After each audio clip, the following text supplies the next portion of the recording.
See you there.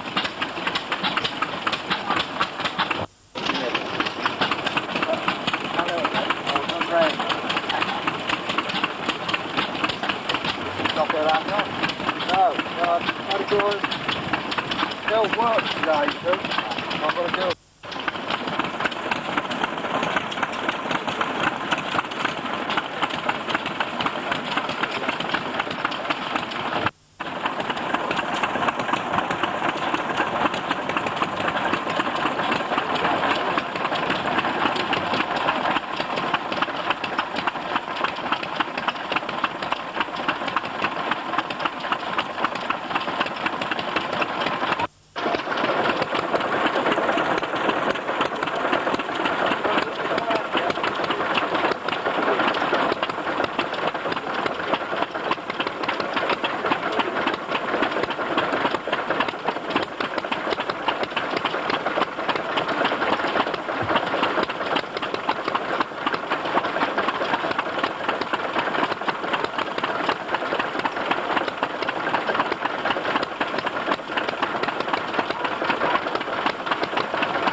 tell me where you get your 50-volt balls from?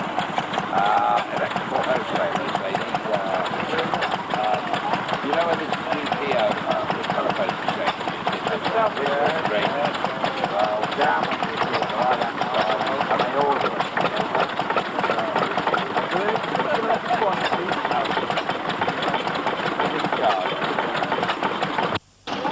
You have to be squirted here. And the moment you need the small spark, that means the coils are energized, and then you can...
What are you doing here, you rough old bugger? What are you doing? I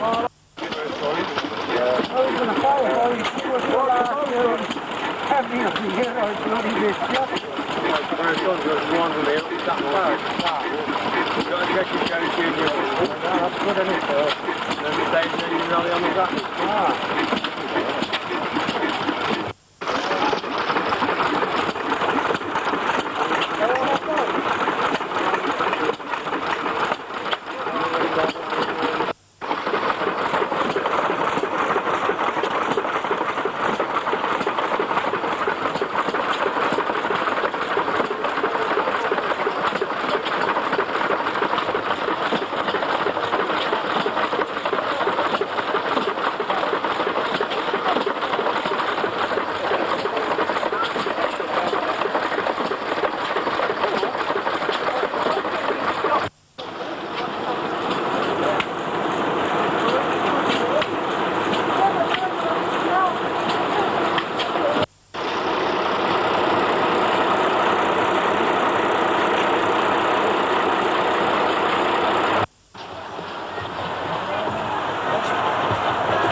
introduction to agriculture, and we've seen examples of the John Fowler ploughing tackle at work, which was the culmination of the steam engine in agriculture, really. It was never adapted for direct traction. We had to wait till the internal combustion era to find this.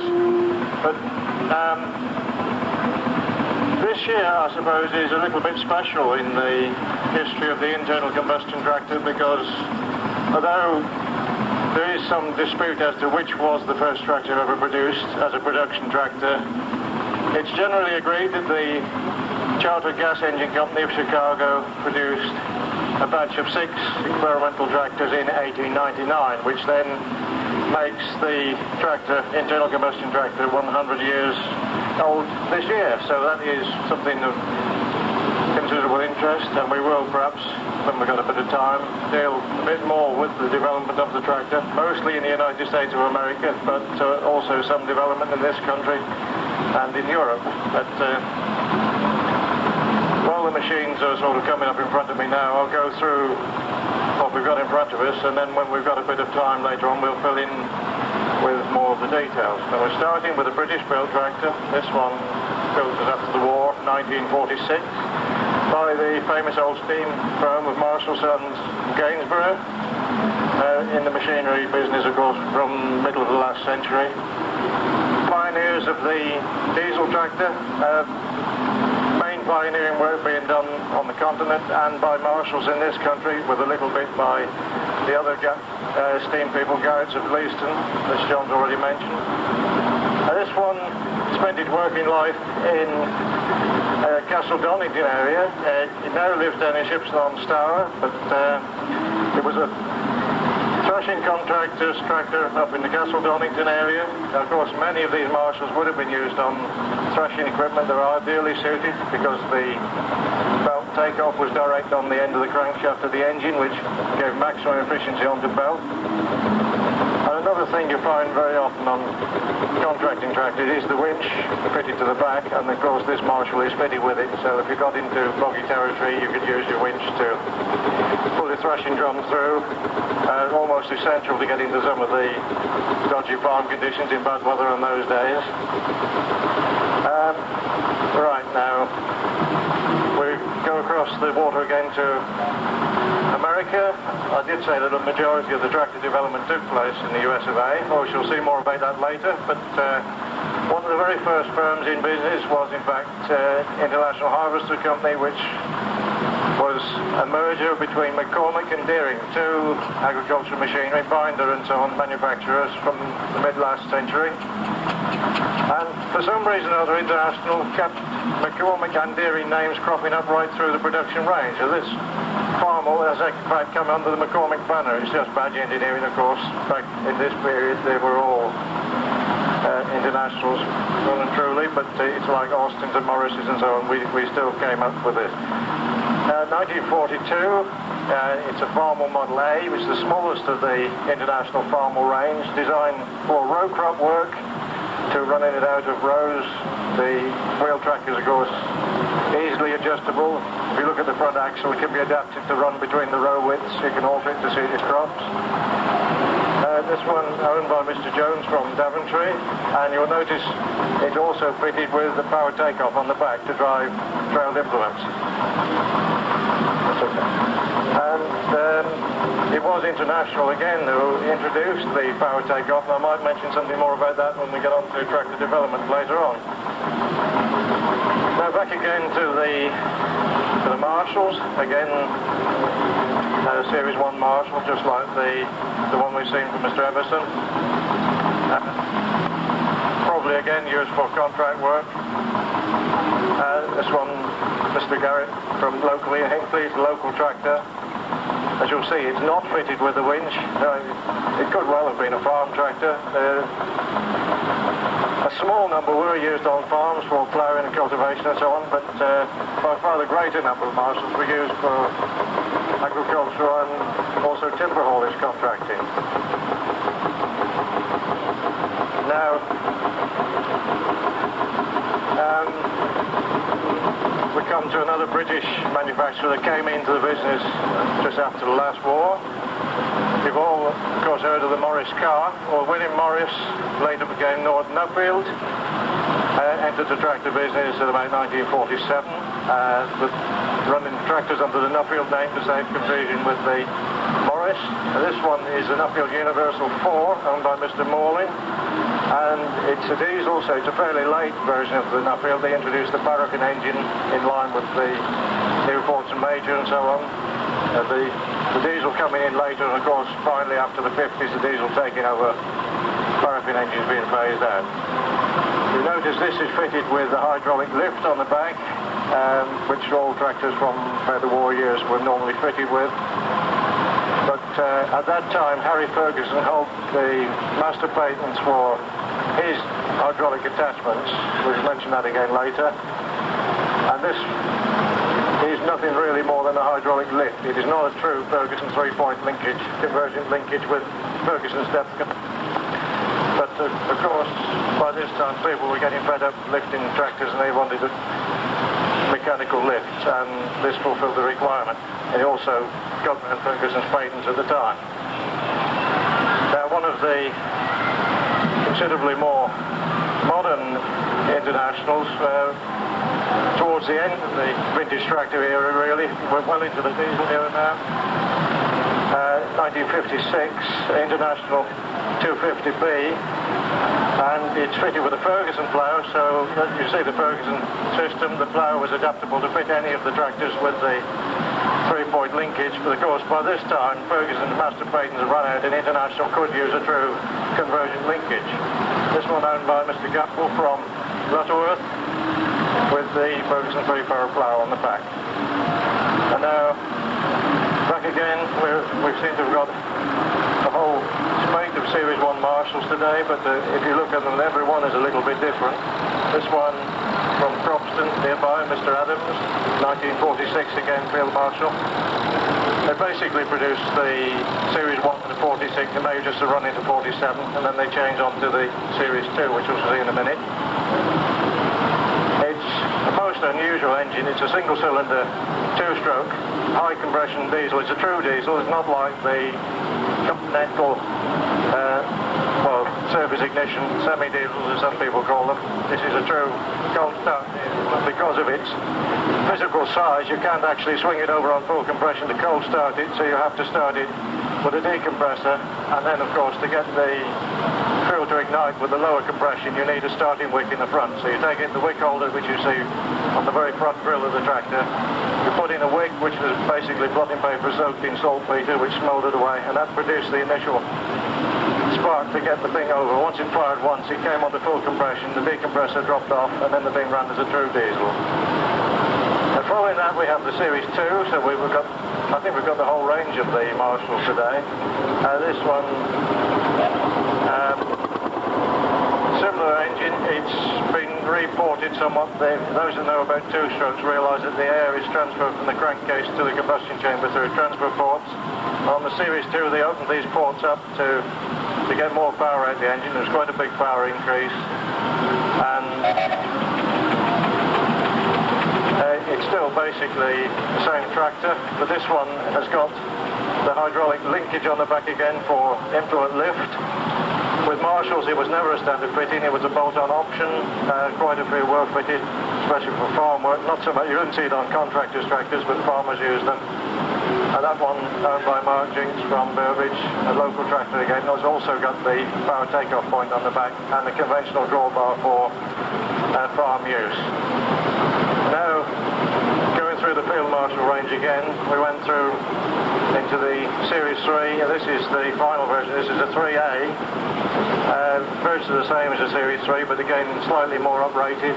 The final versions of the 3A were in fact painted orange, which was in line with the track Marshalls was to follow, but this is one of the last of the green painted Series 3As.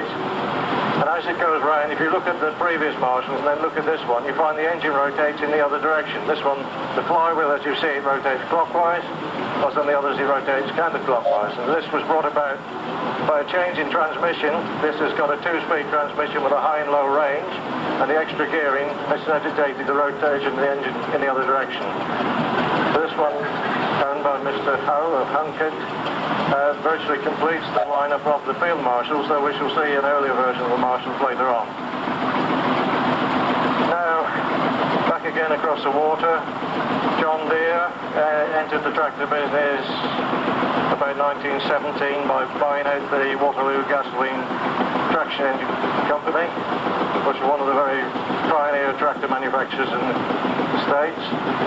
Some of the Waterloo boys were brought into this country during the First World War on lease lend, and just after that period John Deere bought out Waterloo, and from 1928 they traded as John Deere.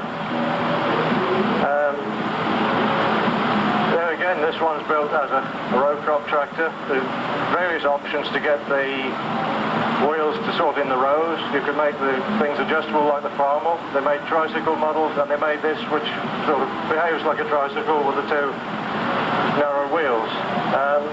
This one down by Kevin Gilbert of Donisthorpe is a nice example of the smaller John Deeres. We shall see some more row crop John Deeres in a bit, but if you look at the rear axles, you'll see the splines for moving the wheels in and out. You can move them ever so quickly to suit the row widths. Right, now we have Little Grey Fergie, which is the outcome of Harry Ferguson's tractor developments, which went on really from the First World War. Originally to mount his system onto other tractors. By about 1933 he was getting desperate. He produced a prototype tractor incorporating his linkage, which he tried to sell to the various tractor manufacturers. And the first Ferguson production tractor was built in 1936 by the David Brown Gear Company of Huddersfield. Not a commercial success really, they were too expensive, they produced in very small numbers, and Ferguson realised to get the things down to the price they had to be, to sell in large quantities, they had to go to mass production. He finally produced Ford of America to produce the tractor on a mass production basis in 1939. But after the war, he wanted to get tractor production back into this country, and there was an agreement with Sir John Black of the Standard Motor Company to use the ex-aircraft factory at Banner Lane on the aircraft production engines during the war to produce the Ferguson tractor. The TE Fergie came off the production lines at Banner Lane in 1946, right after the war. The main TE production from 1947 onwards. By 1948, the Standard Motor Company produced their own engine, and then the tractor was designated TEA, which this is, petrol engine, Standard Motor Company produced engine, called Little Grey Fergie tractor. This one owned by Claire Taylor, formerly Claire Deeming, recently got married, one of our club members. Now, after the war, quite a few manufacturers in this country did try and break into the tractor market. We already seen Lord Nuffield with the Nuffield tractor. Ferguson was already in the tractor business before the war, but the real breakthrough with Ferguson again was the Standard Motor Company produced Grey Fergie. But Brookhouse, the motor parts people, also tried to go into the tractor business with a little B&B President, using car parts, the Morris car engine, and a car transmission rear axle with final drives added to it. And this little 1951 B&B President, owned by Mr. Etches of Hucknall in Nottingham, is a typical example of the little B&B. Would actually have been a commercial success had not Ferguson entered the small tractor market in a much bigger way, which completely outclassed all these little rivals. The B&B was quite a success for market gardens and so on, but no way could it compete with a Little Grey Fergie for real agricultural purposes. Now, bigger machine for a vintage tractor. We tend to think of the little machines like the Fergies, President and so on. This one again, import from America, would have been at the start of the war leased lend. I should imagine it came in on leased lend when we were importing tractors to help. The only real production we got was a Fortune at that time. We got Cases, Olivers, and of course these big Minneapolis, about 4 of the models Minneapolis came in. This one's a 1939 OTA, which I think at the time was the biggest of the tractors coming in on leased end, owned by Mr. Tilk of Burton-on-Trent. And am I right, sir, in thinking this is the one you bought in an auction here a couple of years ago? Is that the one? That's not the one. I'm confusing with somebody else, but the UTS, that's quite right, yeah. This is the OTA, and it very nicely turned out. Again, of course, from America, we haven't seen an Alice Chalmers, we've seen the International. This one, Alice Chalmers Model U, was the first tractor that put Alice Chalmers into the tractor business about 1934. They were looking to go into the tractor business, and they started with a consortium building tractors. There was Alice Chalmers and several other companies. U, in fact, stood for United, but the various other partners pulled out, and Alice Chalmers were left producing the Model U, and they carried on to produce a whole range of tractors from then onwards, and stayed in the tractor business in this country for quite some time, and they're still, I think they're just about still in business in the States, but they're mostly into earth-moving machinery and so on now. This one owned by Mr. Moore and Mr. Abbott, locally of Hinckley. It's a typical example of the wartime imported Alice U with its very, very sweet running paraffin engine. Now, we did see one John Deere before. Now we've got a bigger Model B, 1942 John Deere Model B. Of course, these later ones with the rather smarter looking tin bonnets and so on, what they call the styled model, because the earlier John Deeres were just sort of cast, typical sort of sportsman looking tractors. They restyled them to sort of try and push the sales up, basically the same mechanics. This one owned by Mr. Hebb of Donisthorpe. We've seen we've got a good turnout from Burton-on-Trent area.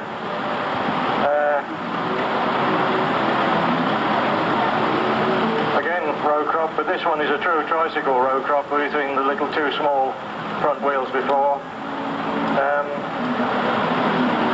Now, from Mr. Moore of Kipworth, we've got an Oliver. I think it's the only Oliver we've got here today. Another one of the American tractor manufacturers. One of the very early again. Oliver hard power in right from the very, very early days indeed. I think they developed from the Rumley oil pull. Oliver's a very advanced machine, really well engineered, not like the Fortune, which was a basic down-to-earth cheap machine. Oliver's International, people like that, went into a far more sophisticated, much better engineered machine. Overhead valve engine, oil filters, oil pressure pump systems, much more refined of course than the Fortune, but they were sold at a much higher price. It's nice to see the little seed drill behind it. We don't see many machinery things with tractors. We see the odd plough, but this would have undoubtedly been a horse machine, been converted for tractor use, but it's nice to see the seed drill coming in anyway.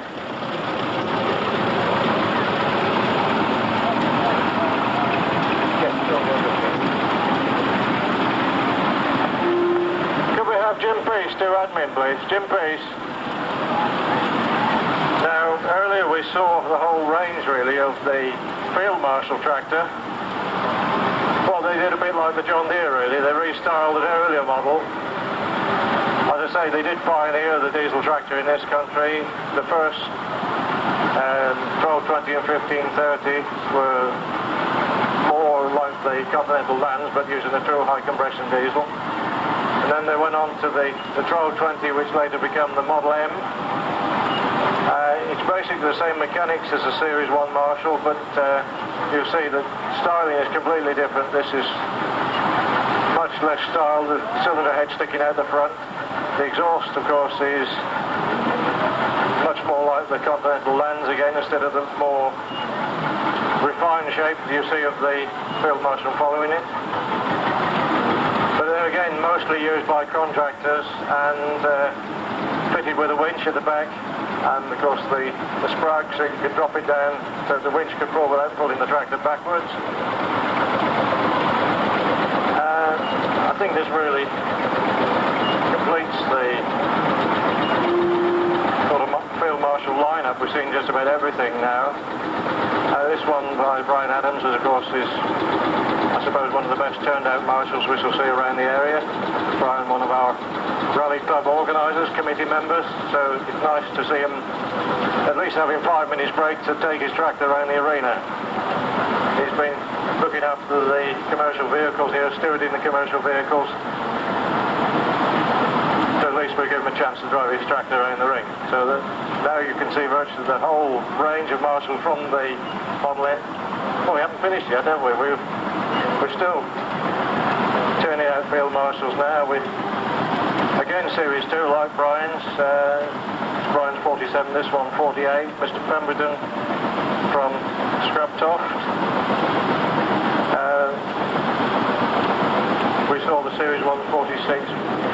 47, 48, we got the Series 2, 48, 49. We're running into the Series 3, 3A. So the turnover of models was very, very fast, really. From the war up to the end of the production of the Field Marshal range was only really about 5 years. And then they went on to multi-cylinder track marshals, which were more in line with everything else that the world was producing. This one, I would imagine, would have been a farm tractor because it hasn't got any winch or anything. It's unlikely it would have been used for any significant amount of contract work because you wouldn't have got your thrashing drum through difficult conditions at that time. Now, another manufacturer I don't think we've mentioned today is Case, again in the business of producing thrashing machinery and so on, the last part of the last century in the USA.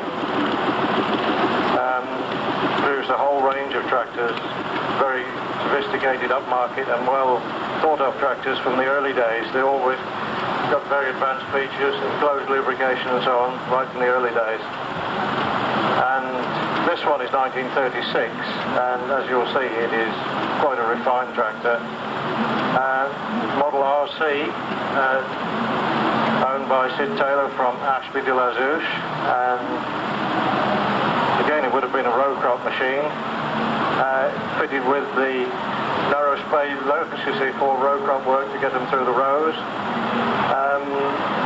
At this time they were just starting to come into pneumatic tyres, but virtually all tractors at that time would have been on some form of spade lock wheels.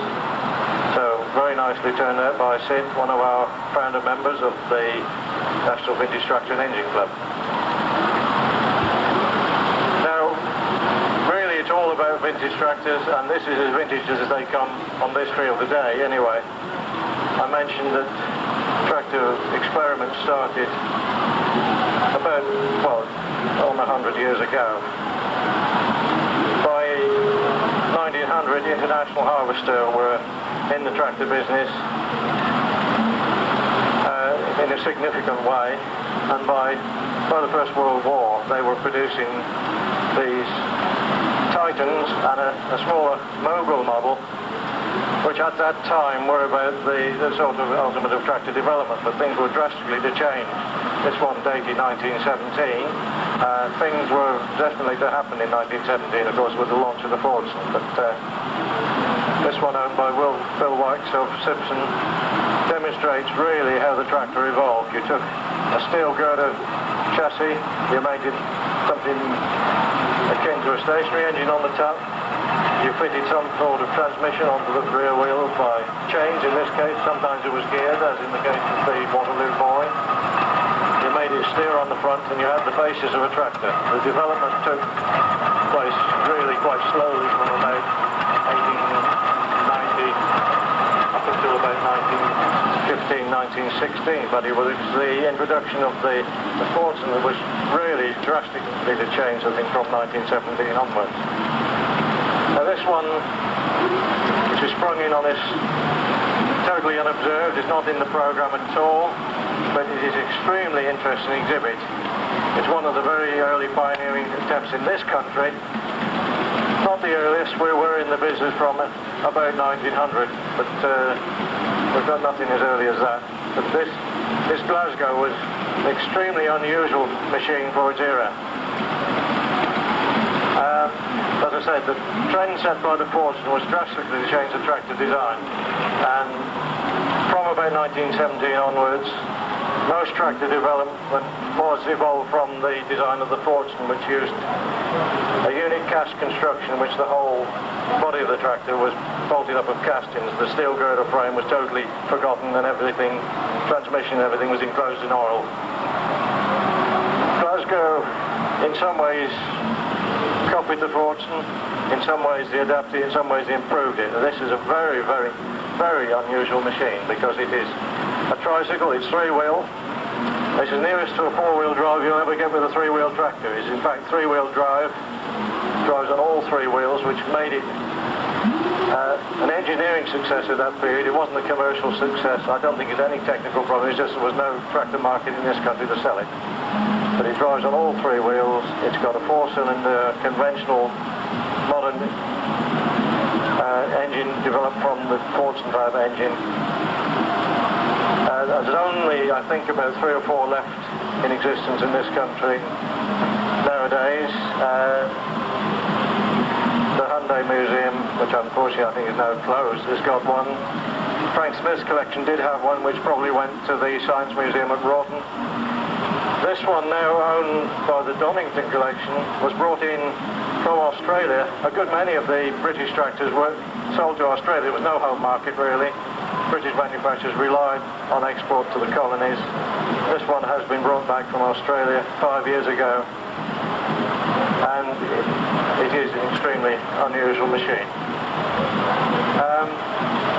Well, I've been rabbiting about that. We've got a congregation here. I'm holding up the system a bit. Now we've got quite a modern Nuffield tractor. We saw the earlier Nuffield Universal 4. Well, Nuffield went into bigger tractors generally, but they did produce 1 or 2 minis, and this was one of the last of the mini tractors, fitted with a loader and hydraulics on the back for the smaller farmer, but there again it really didn't compete with the Ferguson market. Now back again to the internationals. This one again, 1953 International Super BWD diesel. By the 50s, of course, a lot of the tractor manufacturers had gone over to diesel. By the end of the 50s, virtually everybody had done so, and internationals were no exceptions. But this is probably no exception as well. It's one of the problems with a petrol or paraffin tractor on a hot day. Catches us all occasionally. This poor little Ransom's at the moment has decided not to start. I expect it's been sat there ticking over while I've been rabbiting about the Glasgow. Let's hope he will get it to go in a minute. Ransom, Sims and Jeffries, another of the pioneering steam companies. Never really went into major tractor production, but they did produce a whole series of market garden tractors. The little MG crawlers, MG market garden of course, starting with an MG1, culminating in the MG5, which this is. This was the final, the biggest, most powerful and updated version of the little Ransom's MG crawler. Used the roadless patent rubber jointed tracks, which made it quite suitable going on rough territory, orchards and so on, stones, didn't cause it any problem. Quite a range of implements. This one's got the ridges on the back. You could get ploughs for them, hoes. All the machinery needed for market garden work was available for the little Ransom crawlers. Well, I think we're going to have to do a little bit of a float change on this. Let's hope that gets it away. It's inconvenient when the thing conks out in the arena. It's always embarrassing, but let's not worry about that. It's less convenient to tow a crawler out than it is a wheel tractor, but if we have to resort to it, we can get it out. It's not a major problem. It's just a shame that it's happened here right this end of the arena.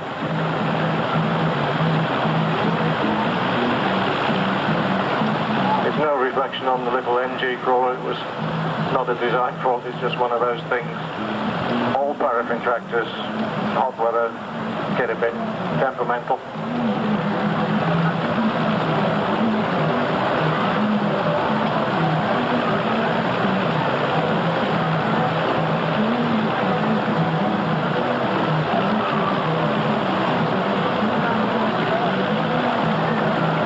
So now we're going to do a little bit with tractors. We got for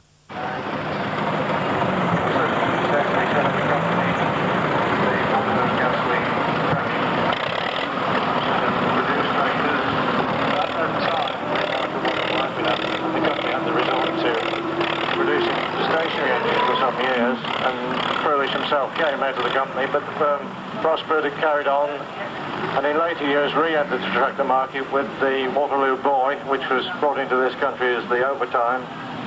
And as I say, the Waterloo company was eventually purchased by John Deere, and of course still one of the surviving companies from 2 years after the launch of the tractor, still in production, one of the few survivors right through the years. Can we have Basil Bailey to admin, please? Basil Bailey, can you come to admin? Now, as you can see, the little president based on proprietary car parts, because that was more like a motor car.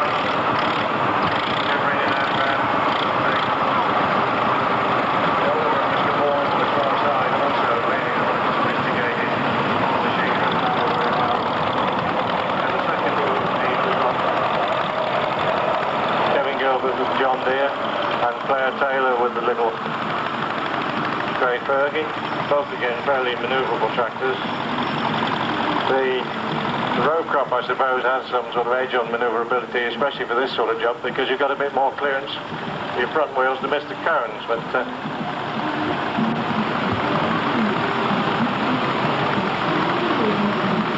back again to the history. I said that Ford produced a real breakthrough in 1917. Perhaps this was preempted slightly by the Wallace Company, which 2 years earlier produced a unit construction tractor, but they didn't use castings, they used rolled boilerplate to enclose the whole mechanism. And Massey Harris carried on making this design for many, many years. It was certainly, I think, the Wallace that Ford copied, and Ford, of course, geared up for mass production of castings adapted to the cast iron unit construction.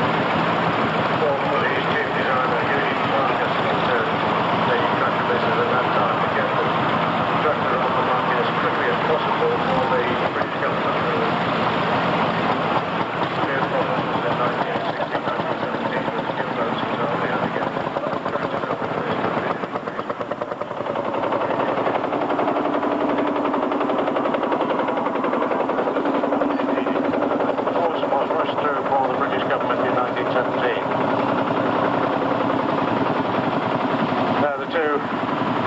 Of course, we're virtually match for match going forward.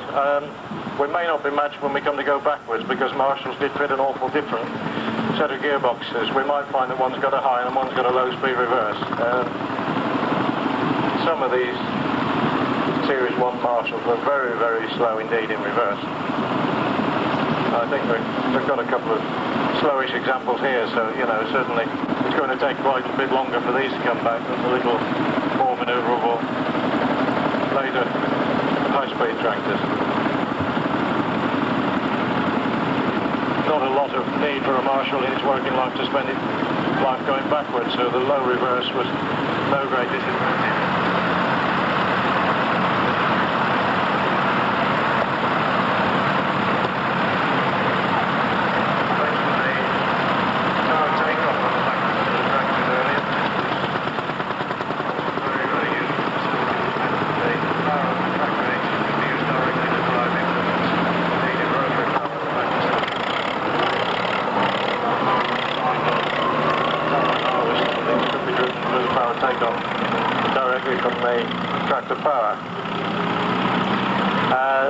The PTO was a French idea.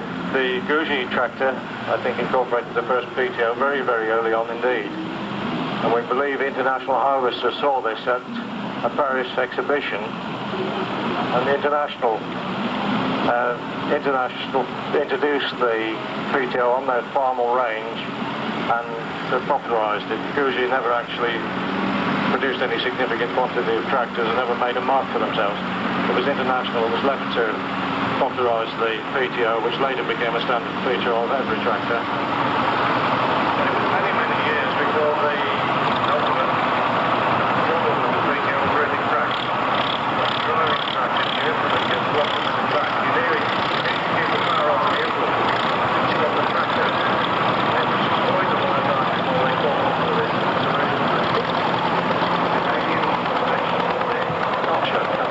They came up with the live PTO. All they did was fit a two-stage clutch, so on the first press of the clutch you stop the tractor, the which left the PTO engaged, and on the final press, of course, you stop the implement as well. And this really made the PTO so incredibly more useful that it's hard to imagine that nobody thought of the idea from its inception in about 1926 right through until Coxett's introduced it in the late 40s, perhaps into the 50s even. Throughout the production of the Little Grey Fergie, of course, they still hadn't got live PTO. That came with the introduction.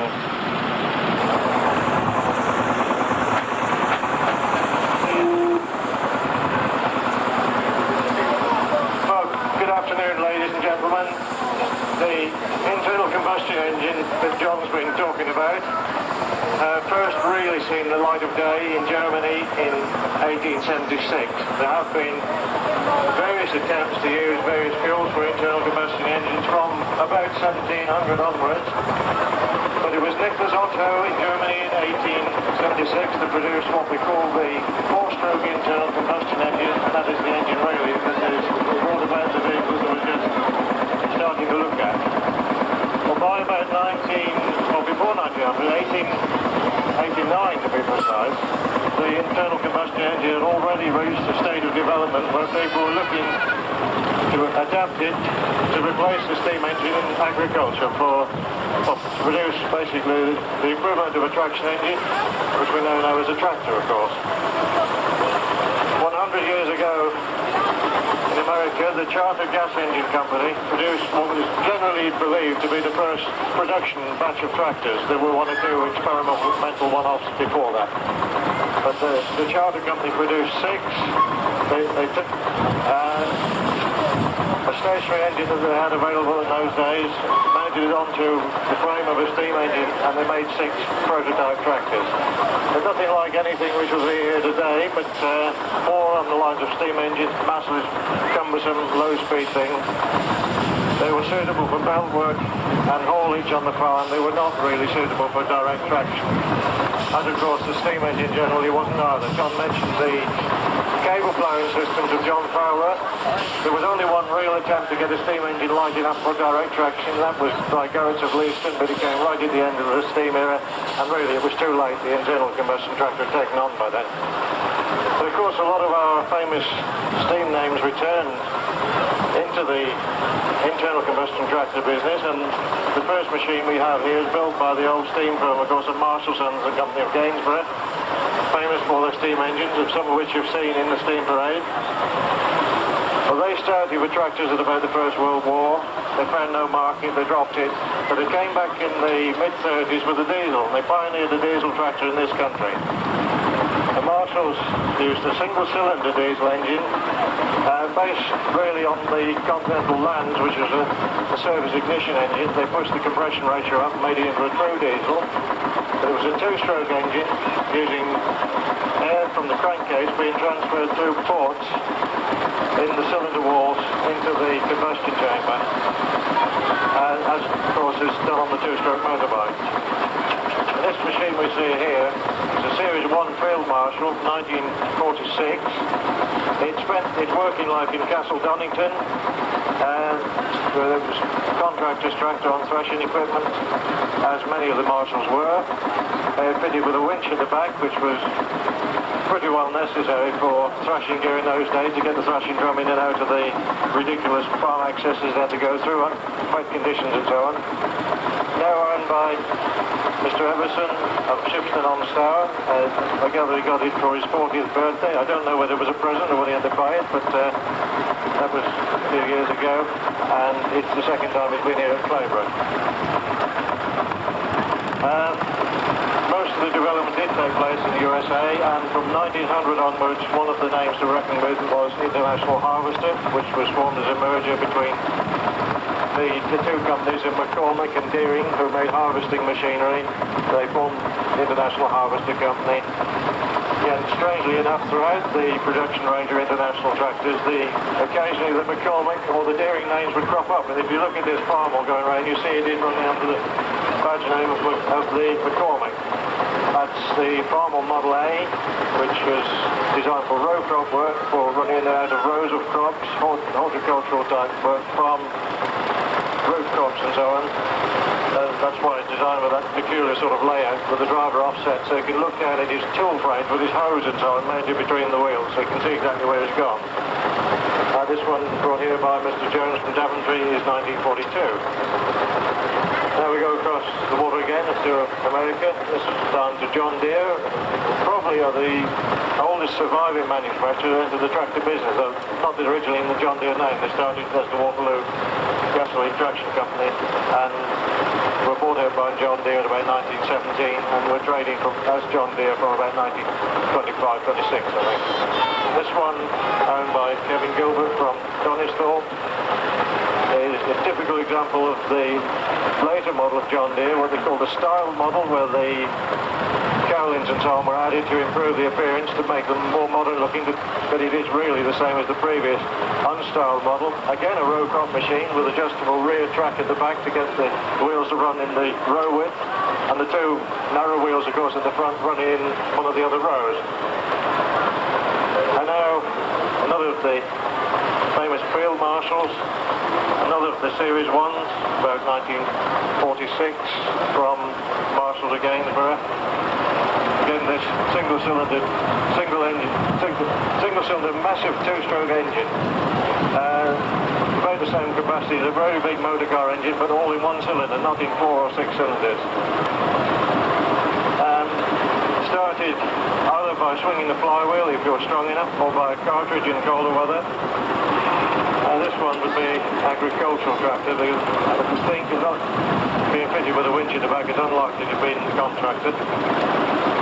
Now, one of the lighter tractors, unusual machine really, built for horticultural work by the firm of Garner's, London, 1950. Garner lightweight tractor. Various people produce these things. We shall see the ransom version of a crawler horticultural tractor later. There's a trustee on the field somewhere. If you go down the tractor patch, it may be coming in the parade, I don't know. This 1950 Garner light tractor from Mr. Pegram of Market Harborough, and it's typical of the type of things that were used for orchard work and so on. Very successful for that purpose, but not, of course, capable of doing the sort of work that would be needed on a big farm. Now back again to International Harvester. We've seen the Farm A earlier. They're now a very much later machine, 1953.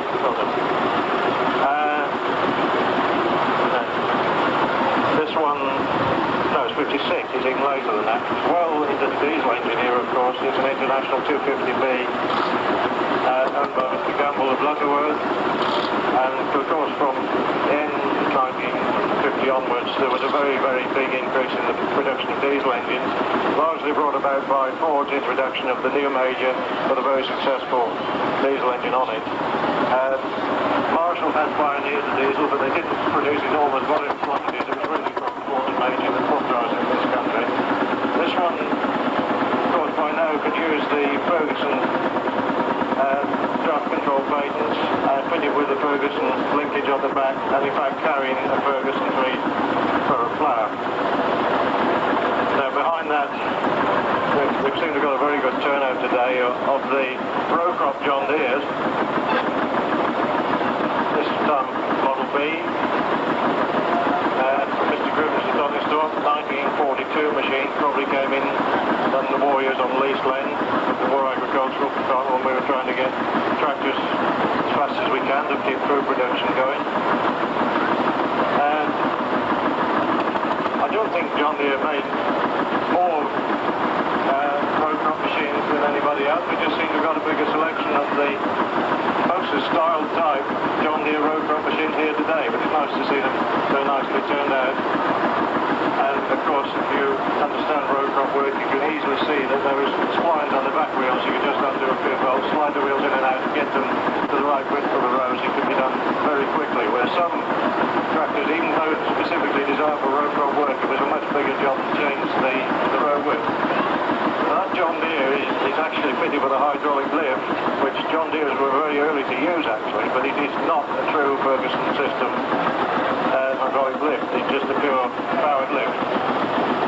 Now, from Mr. Adams of Cropston, we've got a 1946 Series 1 field Marshall again. I've been telling you about these Marshalls.